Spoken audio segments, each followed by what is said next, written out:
Let's get talking about the book. So the first official book is Black Capitalists, a blueprint for what is possible by Rachel Laryea. It's a really good read. It's got a lot to it. I think the first thing that we got to kind of tackle right out the gate is, capitalism is like almost like it's not a dirty word in the Black community, but it sort of is. There's a lot to it. There's a lot that goes with it. There's frankly, maybe as much as half of us that have a hate, almost a passionate hate for capitalism and what it stands for.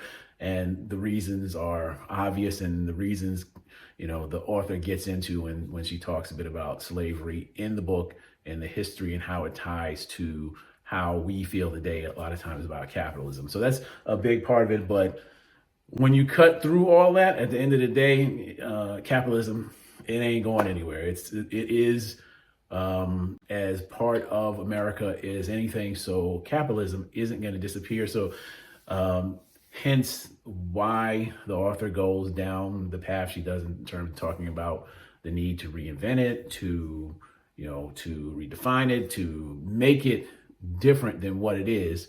And she gets into some things that are a part of that, a part of capitalism in the story. Like she talks a lot about the hustle and grind culture and what that means, and that it actually is something that that we have respect for in the Black community. Many of us view ourselves as proud hustlers, and she talks about the way that hip hop sort of influenced that thought around hustling and what hustling means, and means in terms of legal activity, not illegal activity, and how ultimately she sees a tie between hustling and what later became known as the I guess what you call the gig economy, the gig culture, and that there's a tie to that. So it's like, how can we have the respect that we have for hustling and grinding, but at the same time, capitalism is just, it's an offshoot of capitalism. It's capitalist activity, but we have just this passionate hate for it. For her, the blueprint is disconnecting and breaking this relationship in capitalism that's basically a winners and losers equation, and flipping that and making it more about, how do I use capitalism to create social good, to build my community, and how do we limit the exploitation that's been so much a part of what capitalism is. That's where she's trying to go. And she then, spends a good bit of time actually walking us through different ways that capitalism is functioning, and ways that we're functioning within capitalism. But personally, I think she's at her best in terms of showing us what it is and what it can be, when she's actually talking about her personal journey and how she actually started a business while she was in grad school, a business producing plantain-based treats, and grew that business from like infancy to the point where she had, it sounded like, or upward, not sound like, but around 20 employees at one point in time. And then she changed the scenario and brought it back and actually turned it into an online business. But as she takes us through all of her actual experiences, we actually start to see what she means by how it can actually have a good community effect, how she can actually do business with other Black entrepreneurs and create something together, and actually sort of, as we say sometimes, circulate the dollars within the Black community. She gives you a real illustration of that. And then she actually goes back and talks about, so I should mention this, the author herself is Ghanaian. So she actually takes us back to Ghana, where we visit and go with her as she spends some time with her grandmother.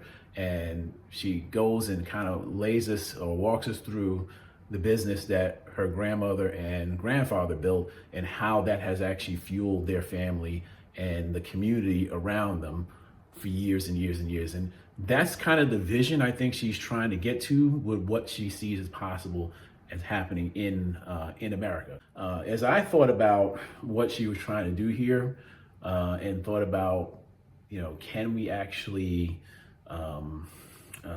achieve this sort of goal of changing the way capitalism is perceived within our own community, and changing maybe even the views of capitalism to the broader American culture. I think there is some possibilities. I mean, we have shifted culture many times within the country. So I see it as like a three-part process. First, like shifting that mindset of what capitalism it well, you can't shift what it is, but you can shift what it can be.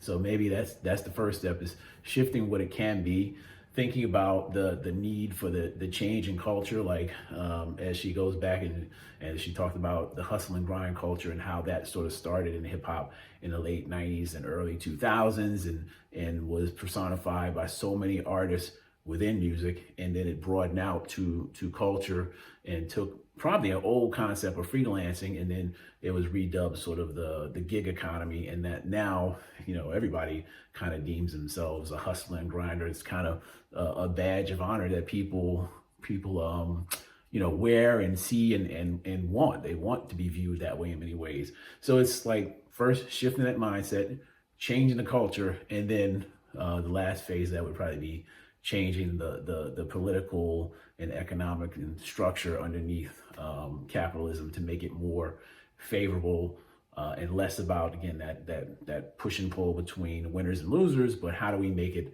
something that we're all that there's a possibility of us actually building something in our community, achieving something together.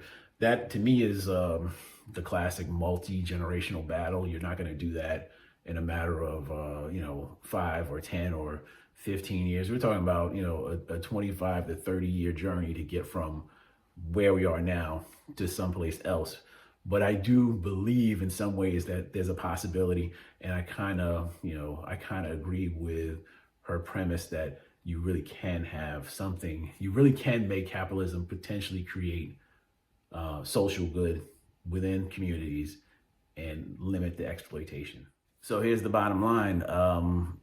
Is this a read? Is this worth your time to read? From my perspective, if you are an entrepreneur, if you consider yourself, amongst those hustling and grinding, if you're part of this gig economy, if you're out here, just basically trying to get the bag and get the biggest bag you can get, I think you might get something out of this book. I think you might find this is a good read for you. Check it out. I would go pick it up. And I think as you're reading it, challenge yourself to think, is there something else I can do to use the business or what I'm trying to build to connect with other entrepreneurs, particularly other entrepreneurs in your community, or at least other entrepreneurs of a similar mindset and similar values? Can I build with them and begin that process of figuring out how can we keep more of those dollars circulating within our own community and do good for our own community? How can we do that? Do you see this as a possibility? There's got to be, in my opinion, as you read the book, at least a few takeaways and a few things that you'll connect with and want to consider in your pursuit of getting the bag, your pursuit of happiness, your pursuit of success, you're trying to take care of your family, whatever your actual individual goal is. So that's my review of Black Capitalists, a blueprint for what is possible. I would ask you, if you're enjoying this review, I got another one coming for you soon. I just finished wrapping up reading AI 2041. It brought a lot to the table. I can't wait to talk to you about that one. That's coming very soon. Please subscribe to my Ink and Orbital channel. And if you go check my profile, you can also subscribe to the website. So thanks, everybody. Talk to you later. Peace.